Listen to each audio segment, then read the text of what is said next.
Well, Coach, first of all, talk about the transition. You guys went up to Class A, and it didn't seem like, I mean, you guys handled it, and we're right there in the top 10, right there in the thick of the playoff race. Right. Well, I was real proud of our players and assistant coaches that, you know, we believe one of the cornerstones of our program here is that we're looking to build a program, not a team. So looking to build long-term sustainable success, and really felt that going into last year that we had real good alignment within our program, and that, hey, football is football, that we felt like that we had built schemes and philosophies on all three phases of the game that would transfer over well to Class A, and I think that it did, that we went out there and we competed very well, and just excited about the future. And you got a core group of seniors to be that you brought in here that you're really high on as far as what they brought to your program. Just kind of talk about that group as a whole and some of those guys. Right. Well, just extreme positive leadership. You know, guys like Elliott Brown, Jack Paradis, Shea Wright.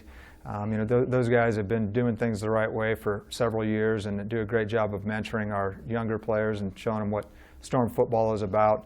So I'm excited to see those guys that played a significant role last year get a chance to be even bigger contributors for us this year. Jack Paradis was our defensive MVP, voted by his peers, by his teammates as defensive MVP as a junior, captain of the academic all-metro team, which is a very tough team to make with that combo of playing ability and academics, captain of the defense for there, and also voted most physical by his teammates, had 19 tackles for a loss and can really run and hit. Elliott Brown, just a superb football player, plays receiver and corner for us, also quarterback, great leader, great decision maker there. And Shea Wright is going to play a lot more offense for us this year, but last year as a safety, just extremely decisive in his reads and a real physical player in the run game, and real similar to Cooper Jewett with that type of quick trigger, aggressive downhill safety. So excited to see those guys continue to contribute. Blaze Doxson, explosive in the open field, plays the H position for us, which is the same spot that Moses Bryant, Cooper Jewett have played. So, you know, he'd be the first kid picked in a backyard football game. And Eli Husted really came on for us at the end of the year, made some big plays, particularly against Lincoln High and also against Bell West in the playoffs. And then have some senior linemen too, Kieran Thompson, Alex Downing, Colin McDonald, guys that again have been in the pipeline for several years and are really primed to have big years too. It's been great fitting in. I've backed up a couple of great backs, Moses Bryant, Cooper Jewett, both going to UNL. It's been fun to watch them and learn from them, and being able to learn the offense and play some defense for them, help the team out. I'm looking forward to having a bigger role on the offense this year, so I'm really looking forward to that this year. Last year I started at middle linebacker as a junior, and that was kind of a surprise to me. Going in after sophomore year, I had gotten a few reps, but I was never really the one or two guy. But I made a big step from sophomore year to junior year.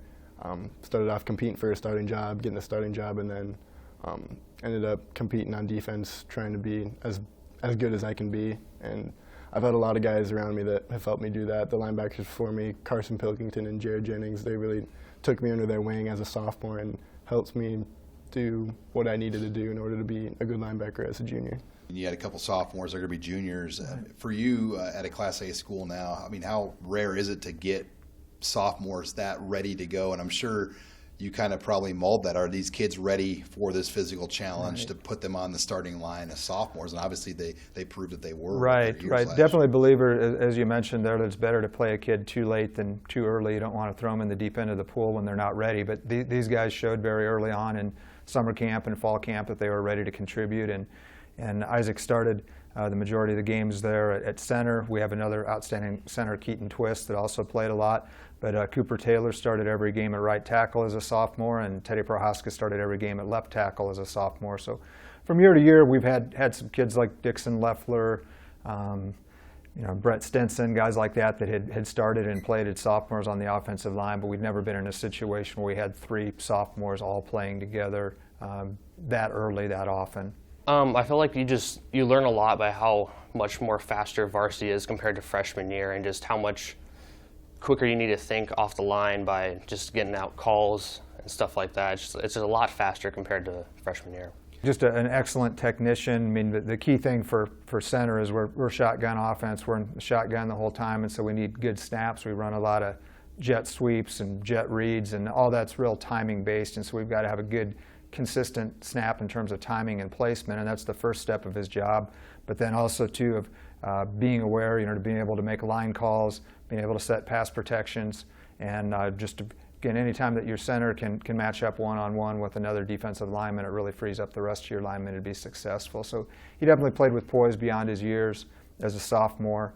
And again, he's just a guy that's always getting after it year-round and looking to get better. And having a dad that obviously started on the '97 team, I mean, it's Coach Frost now being back here. I mean, how much have you heard about Nebraska your whole life? And I'm sure you've heard some pretty good stories. Yeah, it's all about Nebraska and Nebraska this, Nebraska that, and it's just kind of cool to see someone who played there come back, and it's just cool. Yeah, Teddy's story is pretty unique. I mean, he started getting recruiting attention before he even played a varsity down of football. It's based on some summer performances. I mean, how fast did it come for Teddy? And did you even envision that it could go this quick for a guy like that? Well, that he did a great job out at Nebraska Kearney team padded camp, and we were out there right at the very beginning of the summer and worked his way up the food chain. And we knew that at that point it looked like there was a strong chance that he was going to start for us as a sophomore. I know he got an opportunity and went and attended and worked hard at a couple of camps, including Nebraska, and really opened some eyes. And it just seems like that there's such an emphasis on height is one of the first building blocks now, particularly I know when you look at Nebraska's class that they brought in, this most recent recruiting class, big emphasis on height and athleticism, and Teddy definitely has both those, being a legitimate 6'8 plus, carrying his weight really well and having great feet and flexibility. It seems like that you just don't find that very often all in one package. You might have the 6'8 kid, but he can't tie his shoes.